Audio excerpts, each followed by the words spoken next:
gigising, trabaho, matutulog at gigising. Trabaho, matutulog kung ito ay iisipin. Paulit-ulit lang, para bang wala ng kulay. Palaging ganito, ano ang punto ng iyong buhay? Sa sweldo, babayad, sa sweldo, babayad.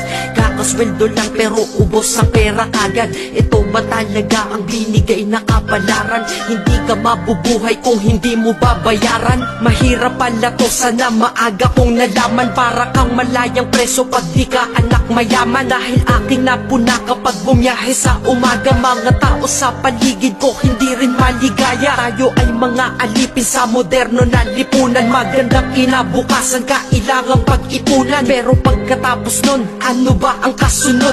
Ika'y magkakasakit, mamamatay ka ng pagod. Di ba napakalupit? Ganito ba talaga? Habang nabubuhay ka, pera ang mahalaga. Kaya magtrabaho ka, magbanat ka ng buto. Yan ang salitang maririnig mo sa buong mundo.